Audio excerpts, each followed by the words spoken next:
ചാഴികാടൻ ഒരു പക്ഷേ തോറ്റുപോയത്. കാരണം അത് അത്ര ഒരു മികച്ച സ്ഥാനാർത്ഥി ആയിരുന്നില്ല. പക്ഷേ ആ തെരഞ്ഞെടുപ്പിന് തൊട്ട് മുമ്പായിട്ട് പക്ഷേ LDFിൻ്റെ വോട്ടുകൾ തന്നെ എത്രണ്ണം ചാഴികാടൻ കിട്ടുന്നുള്ള കാര്യത്തിൽ സംശയമുണ്ട്. ജോസ് കെ മാണിക്കും അദ്ദേഹത്തിൻ്റെ പാർട്ടിക്കും ഇടതു മുന്നണിയിൽ എന്ത് പ്രാധാന്യമാണ് ഉള്ളത് എന്ന്.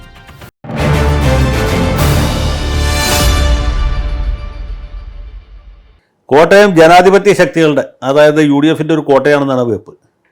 ഈ മണ്ഡലം രൂപീകരിച്ച കാലം മുതൽക്ക് കോൺഗ്രസ് സ്ഥാനാർത്ഥികളാണെന്ന് വിജയിച്ചുകൊണ്ടിരുന്നത്. 1964 കേരള കോൺഗ്രസ് രൂപീകൃതമായതിനു ശേഷമാണ് അതിൻ്റെ സ്വഭാവത്തിൽ ചെറിയൊരു മാറ്റം വന്നത്. അപ്പോഴും മുമ്പ് കോൺഗ്രസ്സുകാരായിരുന്ന ഒരു വിഭാഗം ആളുകൾ കേരള കോൺഗ്രസ്സുകാരായി എന്നല്ലാതെ മണ്ഡലത്തിൻ്റെ സ്വഭാവത്തിൽ മാറ്റം വന്നില്ല. കോൺഗ്രസ് കേരള കോൺഗ്രസ് ഒരുമിച്ച് നിൽക്കുമ്പോൾ അവരെ ജയിക്കുള്ളൂ.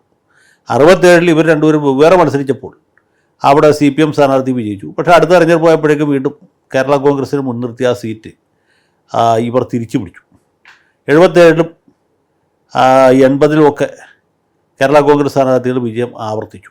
84 ആദ്യമായിട്ട് സുരേഷ് കുറുപ്പ് അവിടുന്ന് വിജയിക്കുന്നത്. കുറുപ്പ് എന്ന SFIയുടെ ഒരു ഗ്ലാമർ താരമാണ്. പിന്നെ അദ്ദേഹത്തിന് സാമുദായികമായിട്ടും ചില പരിഗണനകളൊക്കെ കിട്ടി.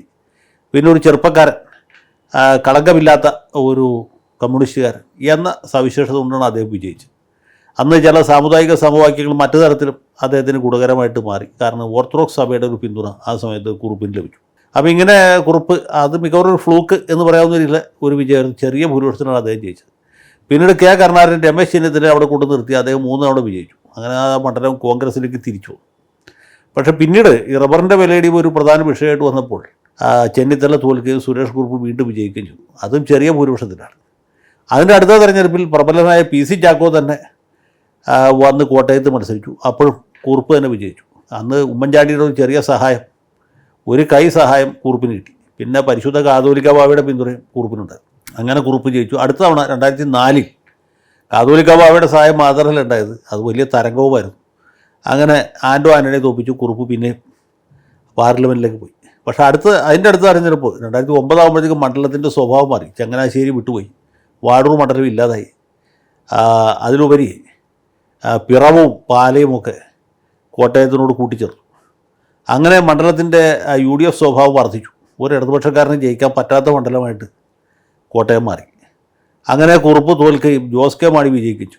അടുത്ത തെരഞ്ഞെടുപ്പിൽ ജോസ് കെ മാണി തന്നെ വിജയിച്ചു. പക്ഷേ അതിൻ്റെ അടുത്ത തവണ ആയപ്പോഴത്തേക്കും മണ്ഡലത്തിൽ പിന്നെ മാറ്റങ്ങളുണ്ടായി. ജോസ് കെ മാണിയുടെ അദ്ദേഹം രാജ്യസഭാംഗമായിട്ട് പോയതുകൊണ്ട് അവിടെ തോമസ് ചാഴികാടൻ മത്സരിച്ചു. ചാഴികാടൻ ഒരു പക്ഷേ തോറ്റുപോയേനെ. കാരണം അത് അത്ര ഒരു മികച്ച സ്ഥാനാർത്ഥി ആയിരുന്നില്ല. പക്ഷേ ആ തെരഞ്ഞെടുപ്പിന് തൊട്ട് മുമ്പായിട്ട് സാക്ഷാൽ KM മാണി സാറ് ദിവംഗതനായതുകൊണ്ട് കോട്ടയത്ത് വലിയൊരു സഹതാപതരം കൊണ്ടായി. അതുകൂടാതെ രാഹുൽ ഗാന്ധി വയനാട്ടിൽ മത്സരിക്കുന്നു.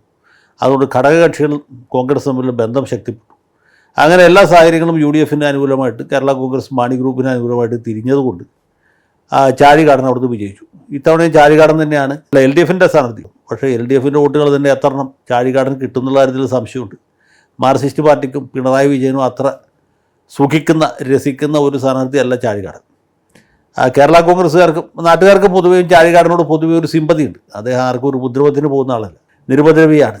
വളരെ ഗംഭീരമൊന്നും അല്ലെങ്കിലും കൊണ്ടു നടക്കാവുന്ന ഒരാളാണ് എന്ന ഒരു മതിപ്പ് അദ്ദേഹത്തെക്കുറിച്ചുണ്ട്. മറുഭാഗത്ത് UDF സ്ഥാനാർത്ഥി ശക്തനാണ്. അദ്ദേഹം കോട്ടയത്ത് അത്ര തന്നെ സുപരിചിതനല്ല. നേരത്തെ ഇടുക്കിയിൽ MP ആയിരുന്ന ആളാണ് ഫ്രാൻസിസ് ജോർജ്. അതിലുപരി എവർക്കും പ്രിയങ്കരനായിരുന്ന കേരള കോൺഗ്രസിൻ്റെ സ്ഥാപക ചെയർമാൻ KM ജോർജ് സാറിൻ്റെ മകനാണ്. അപ്പോൾ ആ രീതിയിലൊരു സ്വീകാര്യത ഫ്രാൻസിസിനുണ്ട്. പിന്നെ ജോസ് കെ മാണിയുടെ കൈവപ്പുള്ള സ്ഥാനാർത്ഥിയാണ് ചാഴികാടൻ. അദ്ദേഹം സുറിയാനി ക്നാനായ സഭക്കാരനാണ്. അപ്പോൾ ആ രീതിയിലൊരു ചെറിയ സാമുദായിക പിന്തുണയും പരിഗണനയും അദ്ദേഹത്തിനുണ്ട്. ഇതിനോട് നമ്മൾ ചേർത്ത് വെച്ച് വായിക്കേണ്ട ഒരു പ്രധാനപ്പെട്ട ഘടകം, അവിടെ NDA സ്ഥാനാർത്ഥിയായിട്ട് മത്സരിക്കുന്നത് സാക്ഷാൽ തുഷാർ വെള്ളാപ്പള്ളിയാണ്. തുഷാർ വെള്ളാപ്പള്ളി അത്ര വലിയ ജനനായകനൊന്നും അല്ലെങ്കിൽ പോലും ഒരു പ്രബല സമുദായത്തെ പ്രതികരിക്കുന്ന സ്ഥാനാർത്ഥിയാണ്. SNDP യോഗം ജനറൽ സെക്രട്ടറി വെള്ളാപ്പള്ളി നടേശൻ്റെ മകനാണ്. ഈഴവരാതി പിന്നാക്ക സമുദായക്കാർക്ക്, ഹിന്ദു പിന്നാക്ക സമുദായത്തിന് വലിയ പ്രാബല്യമുള്ള ഒരു മണ്ഡലമാണ് കോട്ടയം. ആ വിഭാഗത്തിൽ നിന്ന് ഇത് ആദ്യമായിട്ടാണ് ഒരു സ്ഥാനാർത്ഥി, കഴിഞ്ഞ തവണ വാസവൻ മത്സരിച്ചു എന്നുള്ളത് ശരിയാണ്, അങ്ങനെ സ്ഥാനാർത്ഥികൾ വരാറില്ല. അപ്പോൾ ശക്തനായ ഒരു സ്ഥാനാർത്ഥി സമുദായത്തിൻ്റെ ലേബലിൽ മത്സരിക്കുമ്പോൾ അതുണ്ടാക്കാവുന്ന ഒരു പ്രത്യാഘാതം, അത് UDFിനെ കൂടുതൽ ബാധിക്കുമോ LDFിനെ കൂടുതൽ ബാധിക്കുമോ എന്ന് നമുക്ക് ഈ ഘട്ടത്തിൽ പറയാൻ പറ്റുകയില്ല. ഏതായാലും തുഷാർ വെള്ളാപ്പള്ളി എഴുതി തള്ളേണ്ടുന്ന ഒരു സ്ഥാനാർത്ഥിയല്ല. അദ്ദേഹം കുടമടയാളത്തിലാണ് മത്സരിക്കുന്നത്. അദ്ദേഹത്തിൻ്റെ സ്ഥാനാർത്ഥിത്വമാണ് കോട്ടയത്തെ സംബന്ധിച്ചിടത്തോളം ഈ തെരഞ്ഞെടുപ്പിനെ പെട്ടെന്ന് ഒന്ന് ദീപ്തമാക്കിയിട്ടുള്ളത്. അല്ലെങ്കിൽ ഫ്രാൻസിസ് ജോർജും തോമസ് ചാഴികാടനും തമ്മിലുള്ള ഒരു മടുപ്പൻ